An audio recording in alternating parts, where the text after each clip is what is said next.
All right, here we go. Thank you, everybody, for joining our first Eloqua User Group meeting of the year. Since it's January, it's our first one. We appreciate you being here with us today. And if you're watching the recording, thanks for joining later on. I'm here with a couple of people who are going to present on some good topics today. We hope you'll find relevant and not just to Eloqua, but with what's going on in the world. Real quick, I'm KP or Karin Pindle. I've been working at Sojourn going on 8 years now, and actually started my marketing career 18 years ago.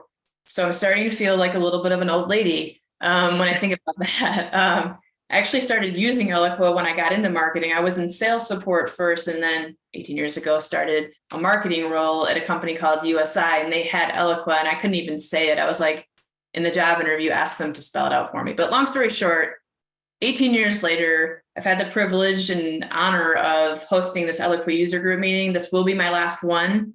I'm going to hand it over to Kristen on our team, our head of marketing. She's done it before. You guys probably are familiar with Kristen. She's been also in the Eloqua space for over 15 years as a marketer and a consultant, but also she hosted in August when I was on PTO. So she is going to do an awesome job, but I am just grateful to those of you who have been coming back. There's been quite a few people. We've got a couple dozen people that have come almost every month for the last 3 years that we started this sucker during the beginning of the pandemic. So much appreciated. And here's our agenda for today. So this GIF has nothing to do with the agenda. I just thought it was funny because I have dogs and cats that do this to each other, basically. I'll start with my relevant reminders and then hand it over to Kelly. She's got 2 tips that she wants to share with you. One of them's in the agenda on the registration page. The other one's not, so surprise.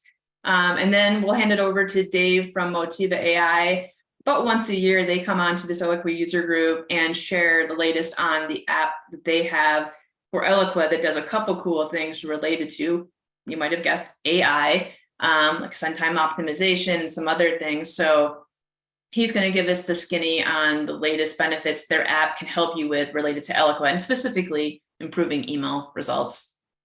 And pending time, we'll talk about, some of you filled out a survey that I sent out after our last Eloqua User Group meeting. We ran out of time in that meeting to do a poll, a live poll, to get your feedback on how our Eloqua User Group meetings are run and to help change them to be even hopefully better for you guys this year. So thanks to those who did fill out the survey. It was a SurveyMonkey survey. I just popped out right after the Eloqua User Group meeting. I have the results from it, so I'll share those. And if we don't have time, I'll just, the results are in this deck, so I'll just PDF it and send it to you guys. So, and then pending time, again, if we have time, we'll open it up for questions. We can unmute anybody that wants to share a tip or ask a question. If you have any questions during this webinar, Eloqua User Group meeting, please feel free to pop them into the Q&A. We'll keep a close eye on that and try to answer all the questions as best we can. And if we don't get to your question, I'll make sure I personally follow up with you. And we'll send you this recording later today, so fear not, you will get it and you can watch that GIF over and over.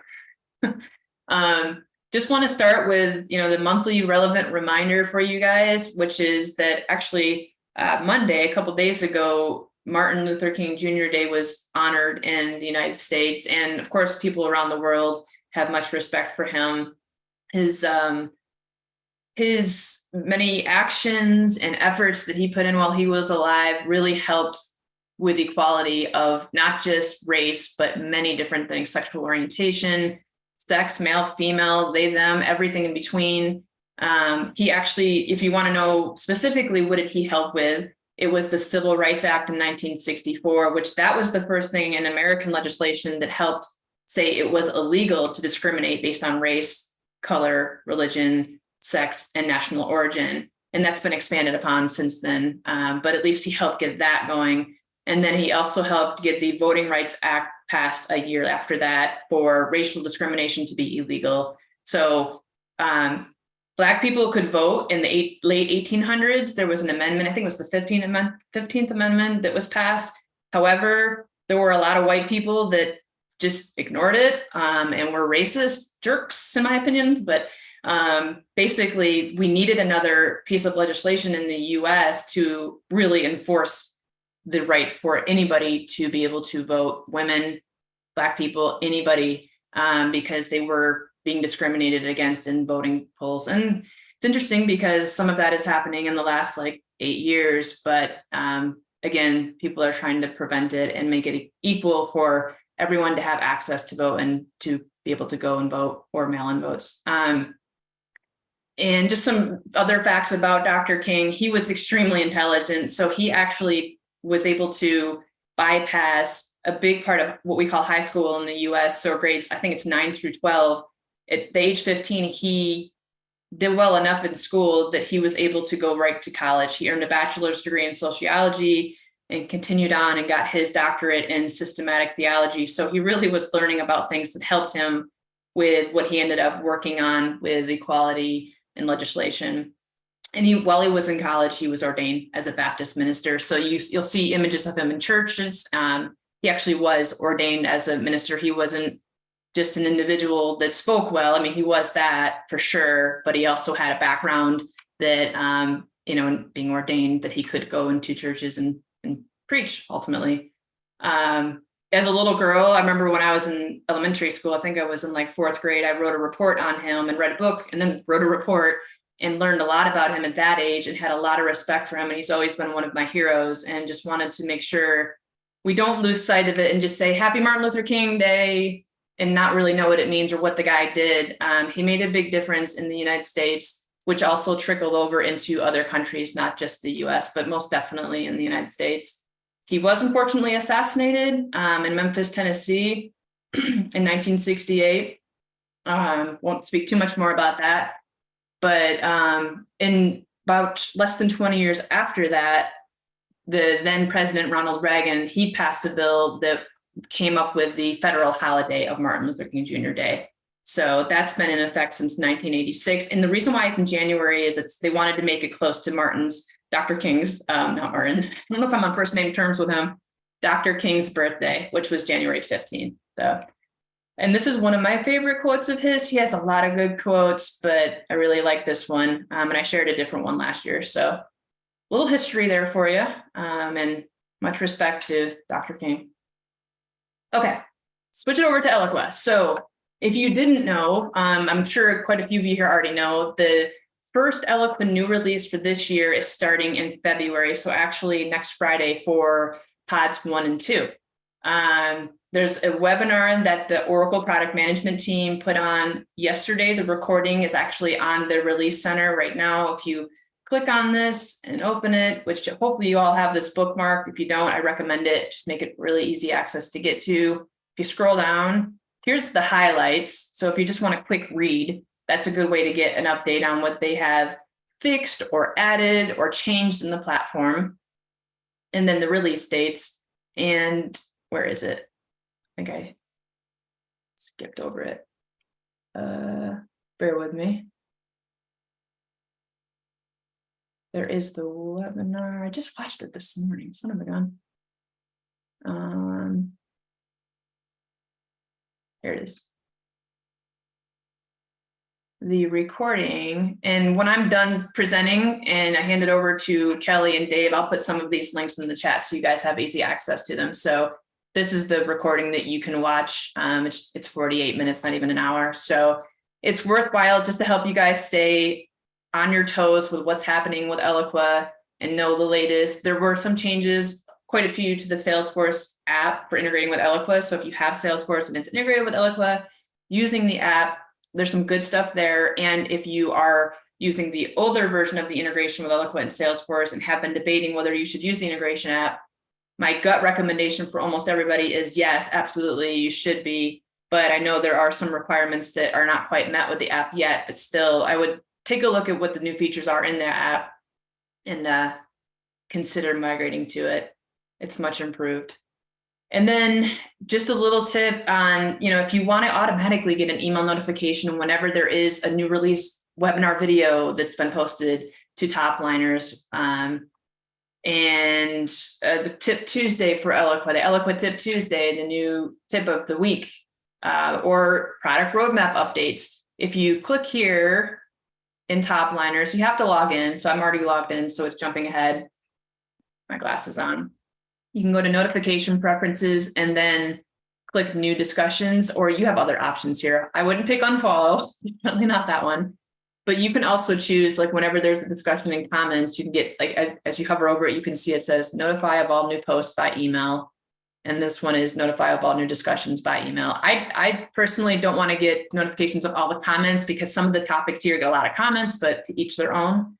You can do whatever you would like, but I recommend at least getting notified when there's a new discussion. Like I got an email about the 23A release from Jody because she posted it here as a discussion. So I hope that helps. In the past, I had a little screenshot and I don't think everybody got that from the screenshot. So, and just quick reminders, the Eloqua free training available to you. There's a bunch of it in the Help Center, just embedded videos.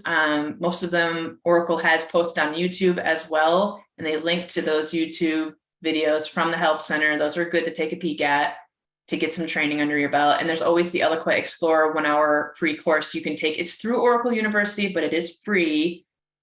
Pretty much everything beyond that, you have to have a university subscription, paid subscription to take the online courses, or anything live for sure you have to pay. But anyway, and then just keep in mind, like outside of the Oracle Eloqua world, companies like us and others, other competitors of ours, to be frank, will do training for Eloqua and publish it live, and it's free. You can easily access it. So if you just Google it as well, you can get some pretty good Eloqua free training.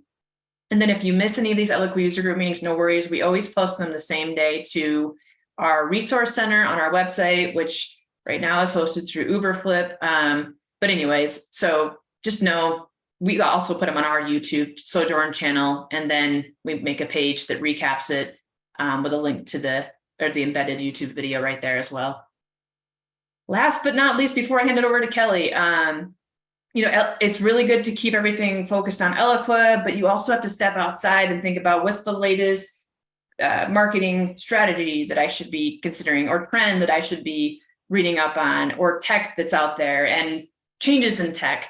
Like I just watched a webinar with a guy from Forrester and a girl from Mediafly, and they talked about how they expect this year a lot of companies to consolidate their technology, not just marketing, but definitely MarTech, because you guys know, if you don't know, MarTech in the last decade has exploded. There's been I think it went from a couple hundred MarTech technologies, not just marketing automation, but marketing technologies out there. And now there's like 10,000 plus. It's crazy. Too many, to be totally honest, I think.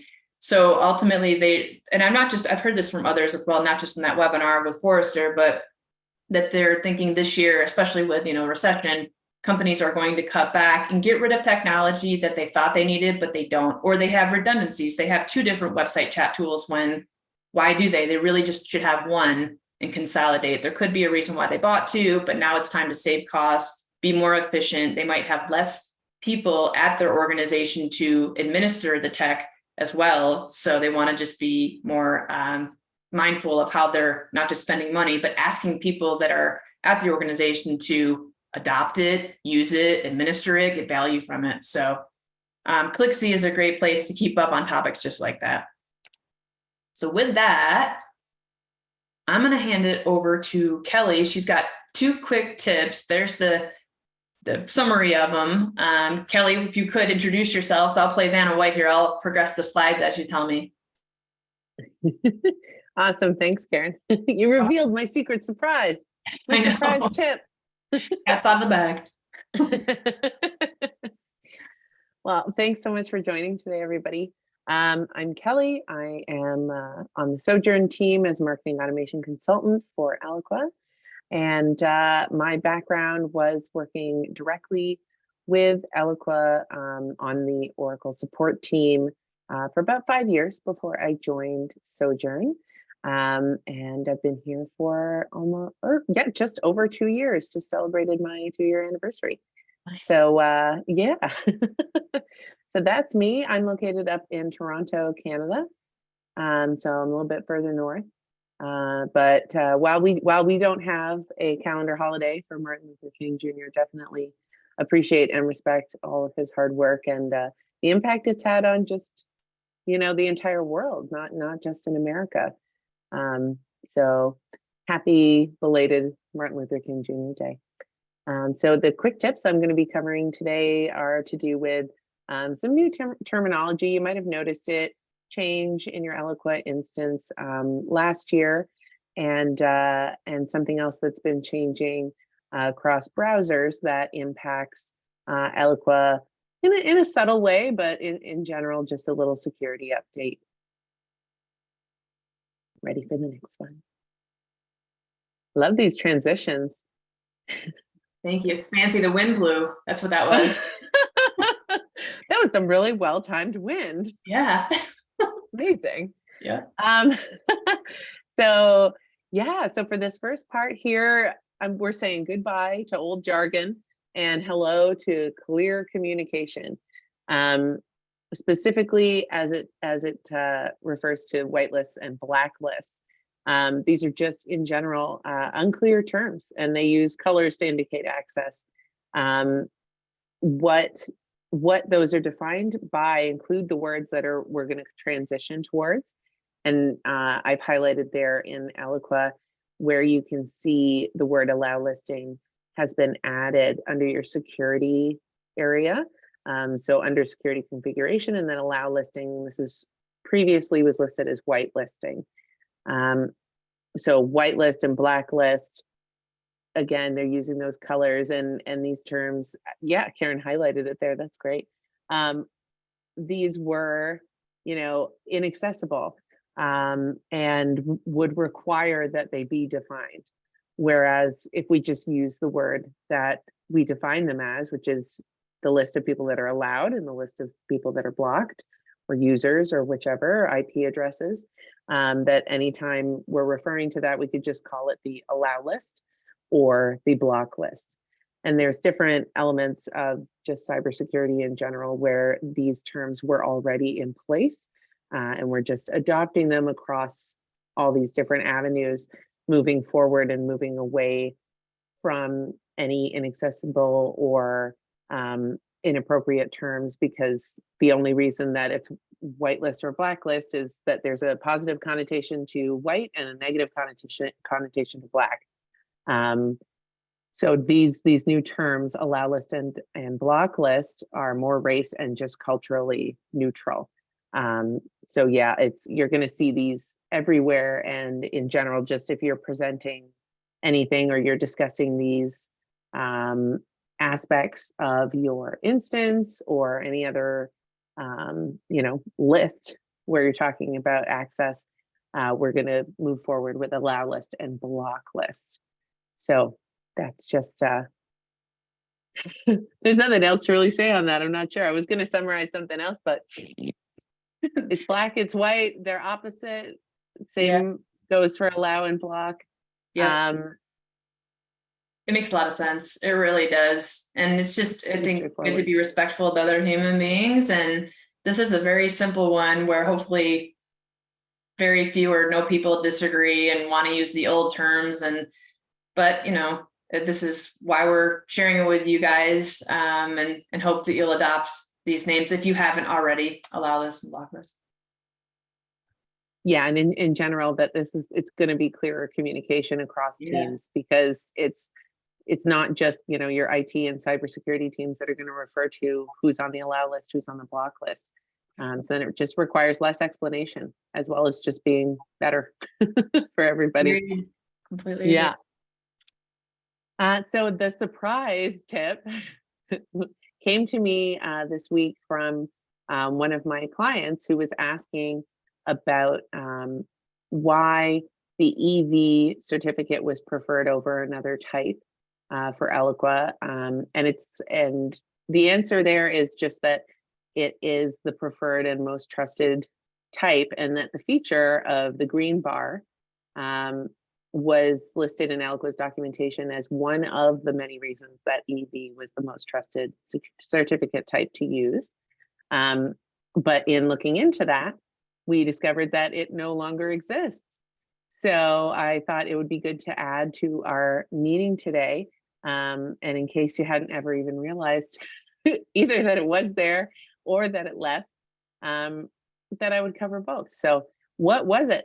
The green address bar was an SSL trust indicator, and that would have appeared when a website had that SSL certificate installed. So it was one of several different features across major browsers that indicated to you that the website you were on was safe.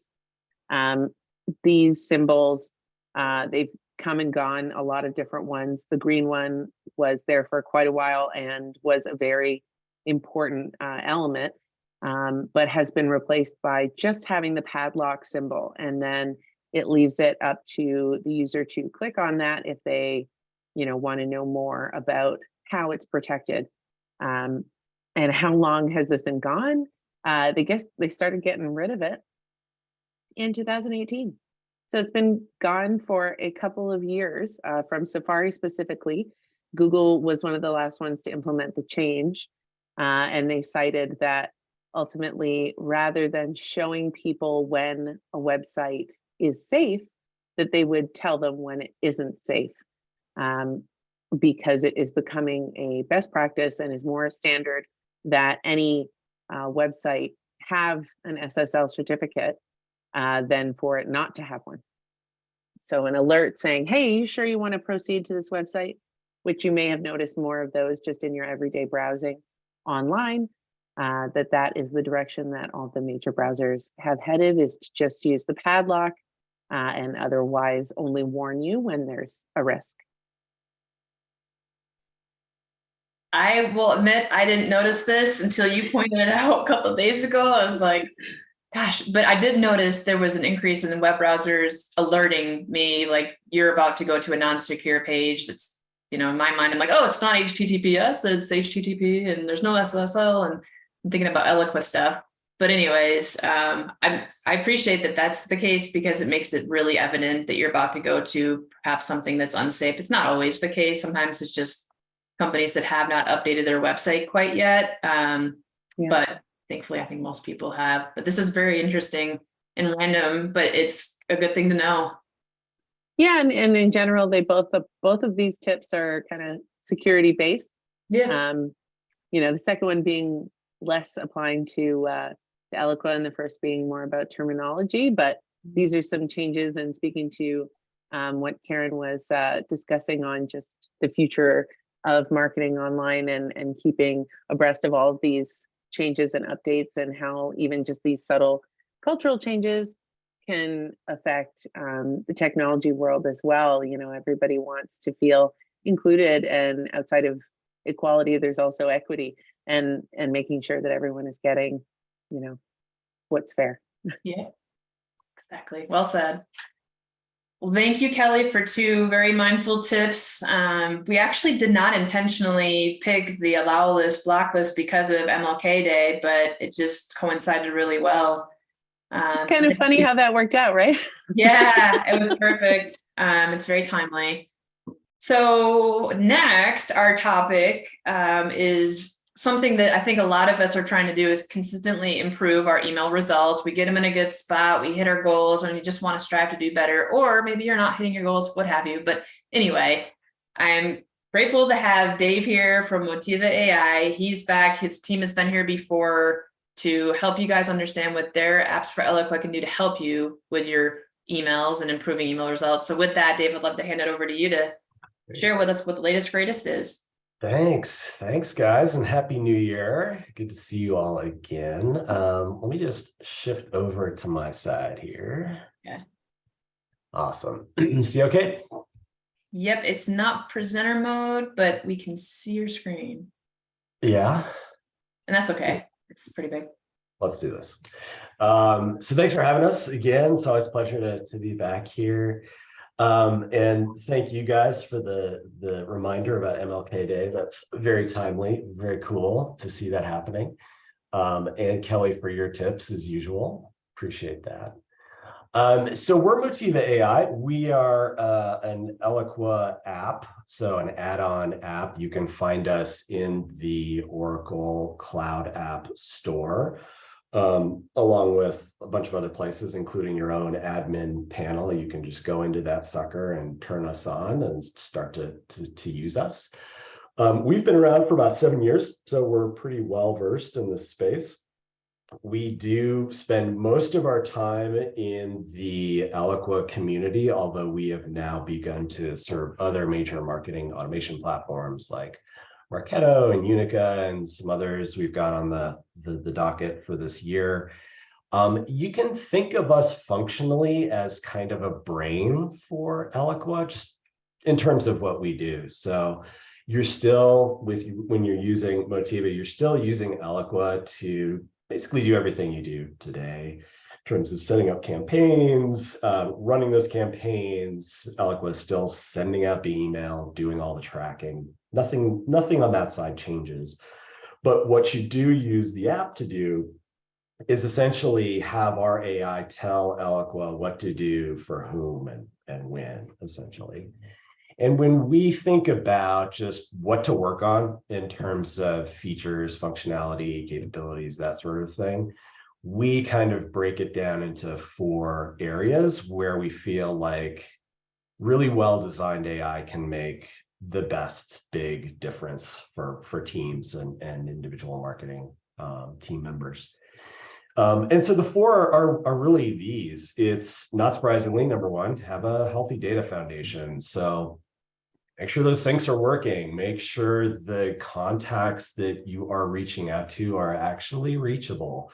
All of those sorts of questions. And that first question first area has become harder and harder over time as we've seen external ESPs and big service providers put more hurdles in the way to capture truly dangerous incoming emails. Unfortunately, totally legitimate marketing emails get caught in those new schemes. So last year we saw, Apple with mail privacy and some new features along that side. But long before Apple announced that, Barracuda was doing a very similar kind of thing. For instance, on the enterprise side, Microsoft and the Hotmail system and Exchange servers have had systems in place for years, maybe not doing something quite as aggressive as Apple, but nonetheless, like every single destination server like this is coming up with new schemes that are largely AI driven now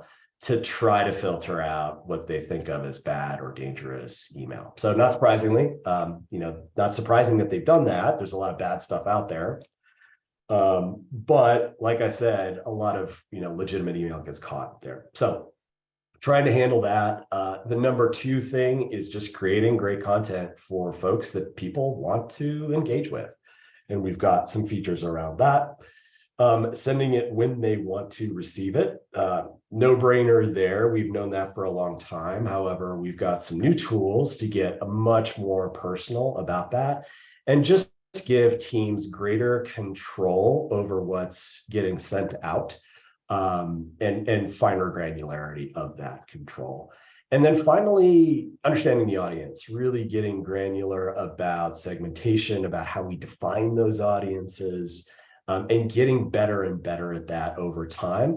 Again, with the help of, think of us as sort of your, AI assistant that's kind of sitting on your shoulder or sitting alongside you, helping you do things faster, more efficiently, more productively, et cetera. And in some cases, doing things that we as humans just are really bad at doing. So just to take you through very, very quickly, and I won't spend a ton of time, on the details of this. I'm happy to follow up with whoever just to go deeper, but just to give you kind of a survey of what it means to work with Motiva. What we're looking at here is our screen. You would sign on to Motiva with your Eloqua ID. So anybody with an ID can just come on to Motiva once we're installed on your instance and get a sense of what your picture looks like. And where I'll start is what we call with Darkpool. And Darkpool is all about that contact quality foundation that I mentioned. So Darkpool goes through your entire contact database, their history, everything we know behaviorally about those contacts, and tries to assess what the quality of those contacts are from a reachability or deliverability point of view. So this is kind of a quick roll-up of what the picture looks like. We give you a score out of 100. And then you can dig in and get a much deeper sense of what's going on with your contact database. So we break down the entire database into 6 categories from, on the left-hand side, kind of no risk or low risk. So definitely keep sending to those folks, all the way over to increasing risk on the right-hand side here, where we've got maybe deliverability problems. Maybe we've just got machines responding and filtering out your emails. A number of different things can kind of kick you into that category. But we are constantly evaluating your contacts, given the activity history and just what data we're gathering on those contacts. What can you do with this? Well, you can download any of these categories or lists of contacts directly from Motiva for very granular types of operations in Eloqua, or make them part of, for instance, automatic programs and treatment that way. You can also use these dynamic scores to actually filter what's happening on your canvas. So this is a custom decision step we created called Smart Suppress, which is a brand new thing that we released like, I don't know, a month ago. And you can actively filter out some of the more dangerous or more risky contacts directly from your campaign flows without doing anything. So there's no downloads or anything here. It's just automatically flowing through to the Eloqua side. And this is just a part then of your canvas logic there. So dark pool, and we can go further into this. We can look at, bounce back, or sorry, unresponsive behavior in this case on a domain by domain level, and just get a sense for particular domains where we see, more or fewer problems. Again, we can treat those contacts on a domain by domain basis. Sometimes there's just like, oftentimes we see problems with healthcare and financial services destinations just because they've got very high walls. Not surprisingly, because they have to. And so we'll see some real, problems with just trying to get legit emails through. If, for instance, this domain is a really important account for us, it may be worth having a conversation with that IT team to get ourselves, allowed through to send. Obviously can't do that with every single domain, but for super important accounts, it may be worth the time to try to figure out, hey, what's going on with this population. So we can really dig in and get a sense of like, well, for these unresponsives, that we're just not getting any response back from those contacts, what's going on? Domain level, deliverability, maybe other things, machine-driven responses. We can see all of that here. We have a very similar thing for bounce backs. We go deep into not just the response codes, but generally where we can draw data out of a given destination domain and give you a sense of any given contact, what's causing the most problems in terms of these categories of bounces.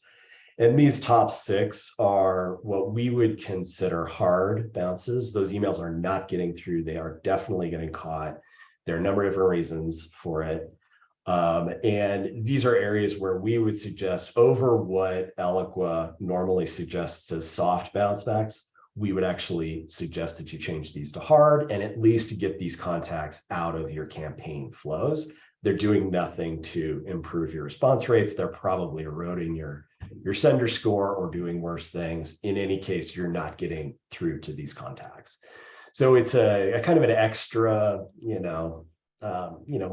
much less tolerant approach to bounces that a lot of our enterprise customers seem to be demanding these days, just taking a harder line on some of these things. And we're giving you the data and the power to be able to do that. So that's very briefly dark pool. There's more stuff there. We actually detect automatic responses, machine-driven responses over and above what Oracle is doing, just because there's more than Apple out there. We detect bots. We can tell you in the past, like if you were to clean up some of this population, what would the difference make in terms of response rates, just to give you a sense of like what the difference could be. And that's often a really useful piece of information for our customers. The main use cases for Motiva, outside of just that very, getting a very clean as clean a population as you can to be emailing, is around message testing and send time AI. which we've designed custom action steps for. You can see these here.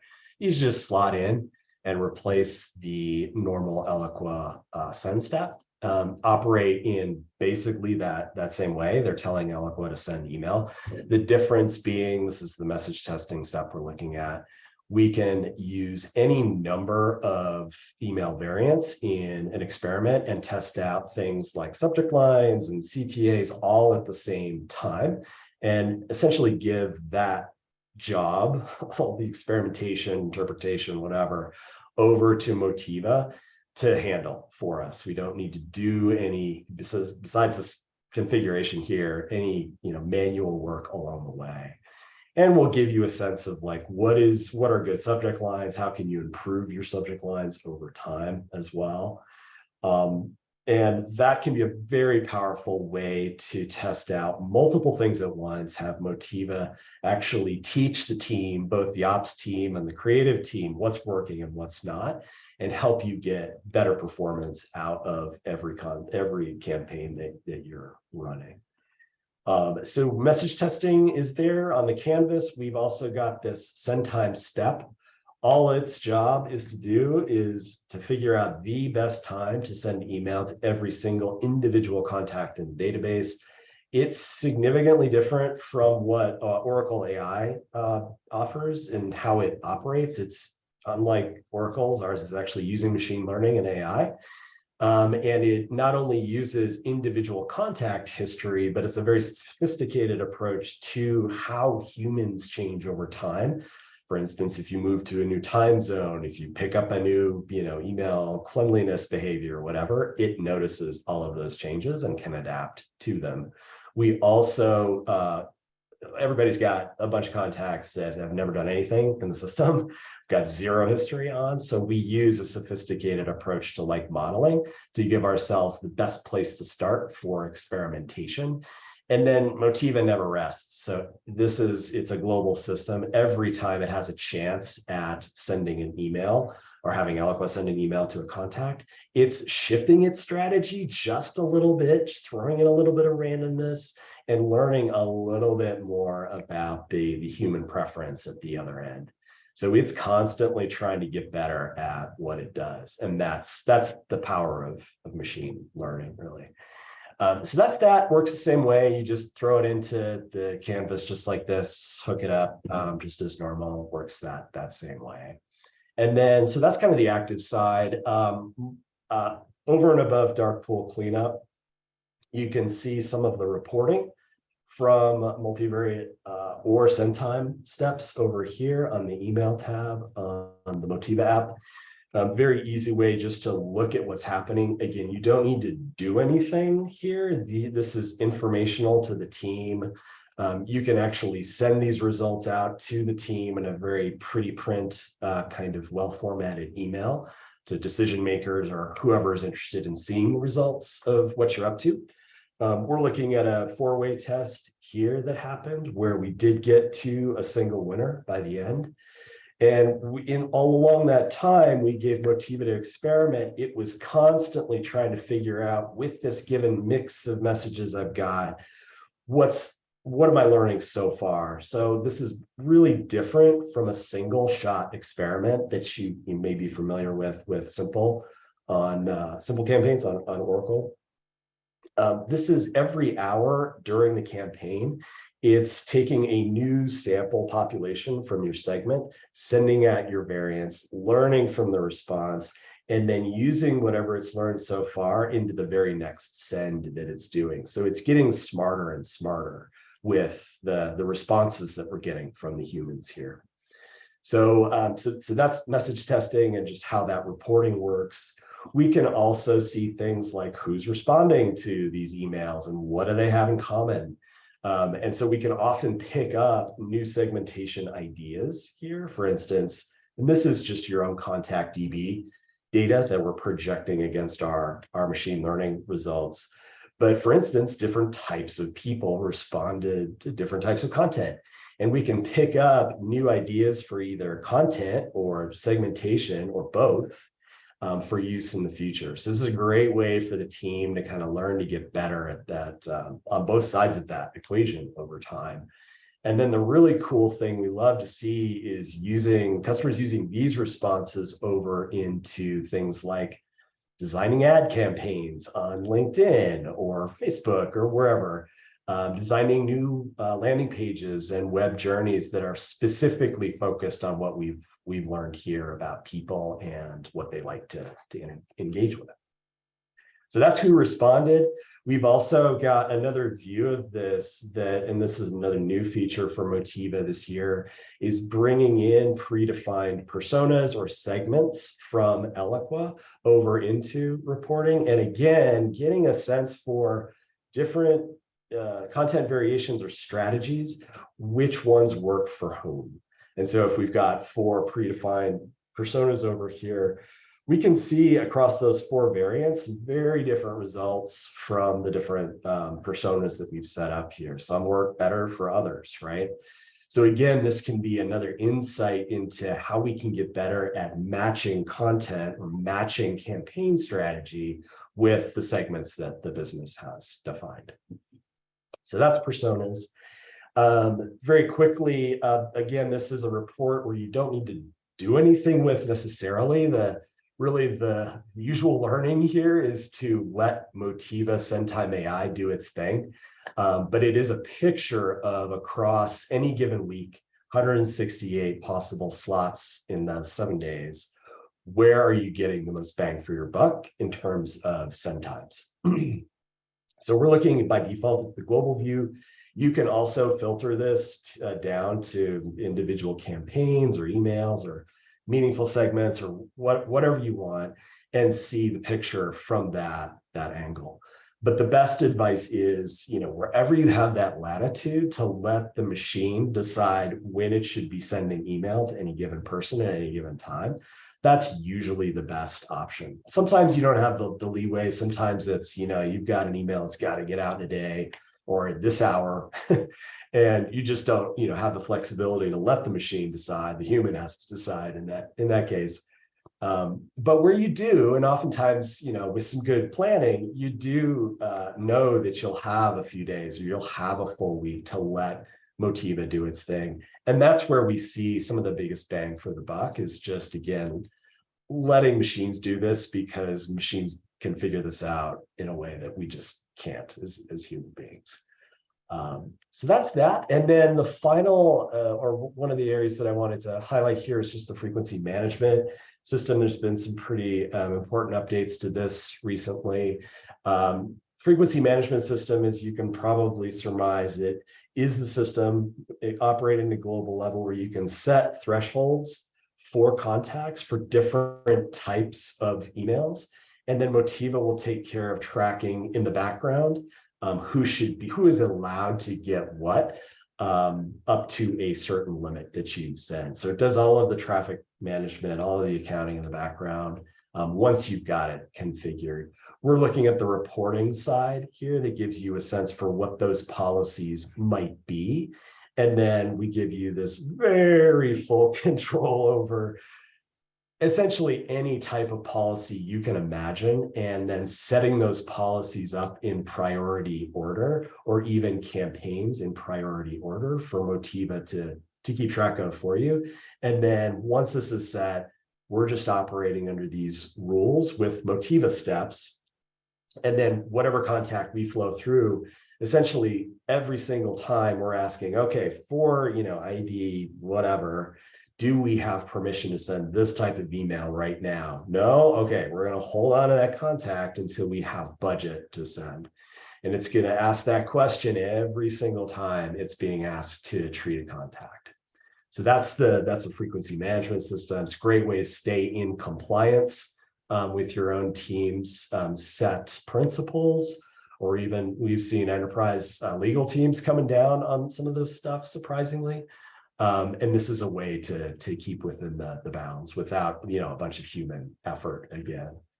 The other area that I just wanted to call out really quickly is our subject line analysis area, which is now morphing into You may have seen some of this buzz in the background here over the last few months, but generative AI. Generative AI is not a new branch of AI. I've been doing this for almost 30 years here, so this dates me, but going back, in the olden days when we didn't have such powerful compute capabilities, neural networks, which is the AI approach in generative AI, just didn't do all that well. It's not impressive. Nobody wanted to use it. It was kind of terrible, to be honest. Fast forward a couple of decades and a lot's changed. And so this is getting to the point, and this is really the first, within the last few months, this is the first time I'm confident saying this, where we can actually generate useful things with some of the stuff that can meet the requirements of enterprises globally. I wouldn't have said that even 6 months ago. Now I'm more comfortable with the latest models that I've been seeing, and we've been trying out a lot of, over the past about 18 months, a lot of the different approaches. Have not been impressed with basically any of them. And now we're seeing some things that actually we think our customers could use. So think of subject line analysis now moving into what we're going to be announcing as Motiva Generator. And it's, yes, we're going to be generating things, and I'll just hit this to give you a quick example. We're going to be generating high quality subject lines, but here's the kicker. And this is something that if you're curious about generative approaches, you should keep in mind. If you're operating under any sort of, enterprise expectations or policies, or, you have a process for approving emails, you want to be careful with this stuff. And our approach to this is, yes, what it can do, generative can do on its own out of the box without any context, seems kind of, useful and impressive, but it will not map to our enterprise expectations. So our approach to this is starting to blend kind of the raw capabilities of some of these large language models with your own data. So what we will be doing here is using your own performance data, analyzing what works for you, analyzing all of the content that you have, approved and sent in the past and all those things, and essentially combining those two things with what we hope to be kind of the best of both worlds, something that can save marketers time, give you, for instance, some nice new ideas for content that you can use, but that adhere closely to the types of things that you've done in the past that have worked well. So it's about like that global context, that raw power of being able to generate language or new design ideas with that local data, that local context of what the humans on the marketing team have brilliantly, done in the past. So it's a combination of both. And this is kind of where we've landed in generative AI is, yes, we can bring in some of those capabilities, but it's always about matching that power with what the brilliant human beings can do at the same time. So you'll see this part of our product actually shifting in new ways. This is our kind of almost like toe dip into this area in a sort of trial way with subject lines, but you'll see us expand out the same capability in new ways. But what you're seeing here is available right now. It's a part of Motiva. You can use it. You can, for instance, and this is sort of the intention of the generation, use any of these ideas that tickle your fancy over into a testing campaign. So here are 5 subject lines you could just throw into a Motiva step on the canvas right here, and make part of a testing campaign. And then that way we sort of close the loop, right? We have some generated ideas that we think are pretty good, but we're not sure. So let's throw them in an audience and let them decide. And then Motiva, again, that other part of the AI that we've got is actually figuring out what's good, what's not, with the help of that audience we've got. Anyways, I'll leave it there. I wanted to leave just a couple minutes for quick questions. If you guys had them, happy to field anything, or happy to give back time to the group. Don't see any yet, but guys, feel free to enter your questions into the chat or the QA. I'll look for hand raisers as well. I want to add, so we have a couple of customers that use David's app for Eloqua and have had success. Secondly, it's way cheaper than Oracle's AI add-on for Eloqua, which they're not equivalent, just like feature to feature. Yes, they have email send time optimization. It works differently, not as intelligently as these guys have evolved it at Motiva AI over the years before Eloqua had an AI app even available. But it's literally at least 5 times cheaper. So typically the list price has been over the years for Eloqua's AI add-on $150,000 USD, and it typically gets discounted 50% down to $75,000 USD. As he's showing here, if you got every single feature that they offer at Motiva AI for their Eloqua apps functionality, it would be less than $2,000 US. Whereas the math basically on $75,000 a year, it's like $5,000 or $6,000 a month. Huge difference there. And you get more functionality that's more intelligently built, at least today, right, David? Like the way you guys have a leg up on Oracle with this. Yeah, I'll just leave it at that. This is what I would recommend if you want to really improve email results, keep your Eloqua contact database clean. This is one of the best ways to go, and especially for the investment that you have to put into it of funds. So.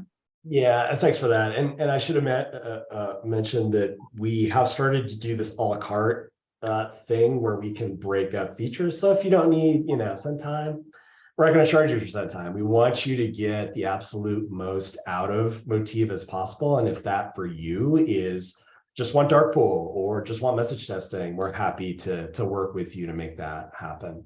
And if anybody's interested, happy to go into greater detail on differences with Oracle AI. It's honestly like we don't consider ourselves very directly competing with them, just because they're interested in other things, including just keeping Eloqua stable, which is enough of a task. Yeah. So I mean, we're happy to have greater conversation about any of these areas people are interested in. And just hit me up, really. It's David at motiva.ai, and I'm always around. Thank you, David. And that was actually the last question that just came through. If you can purchase all functionality, do you have to purchase it all through Motiva AI, or can you do a piecemeal? Like you just said, you can do it piecemeal, like starting at $199 USD per month. So they're flexible, guys. That's the thing to keep in mind as well. It's a little bit, Oracle's AI add-on has like 4 categories of functionality, and you can't pick and choose which ones to use. Like if you just want to use send time optimization, you got to get the whole expensive package. I've asked them if they can change that. I mean, I've just put in the request that, they change it so their AI add-on can be more piecemeal. Well, I've asked like for the last 2 or 3 years, and you can see David's team has that answered with a positive yes, they can do it that way. So, I'm going to share my screen. I've got just the poll results I want to zip through from the 10 people who took our survey, our Eloqua User Group survey, basically looking back at last year. We asked some questions to help get feedback. So the first was just a net promoter score. How likely would you recommend to a friend or a colleague the Eloqua User Group? And we got a 7 out of 10. Not the best. I was watching it go up and down. So our goal for this year is to get that to at least 8, ideally 9. Or higher. 10 would be fantastic, but of course not everybody is going to give us the 10 out of 10. But I should say thank you to the 10 people. Most of you are on this call that did fill out the survey. Much appreciated. And you can see we've kind of wondered like how of the people coming to the Eloqua User Group meetings, where are they in their time of using Eloqua? And it's actually most people, 40%, are within 1 to 3 years of using Eloqua. So I'm very grateful that everybody is attending, and the other big audience are people that are 4+ years using the platform. So, and again, this is an audience of 10, when usually we have over 100 people registered, and like half show up typically.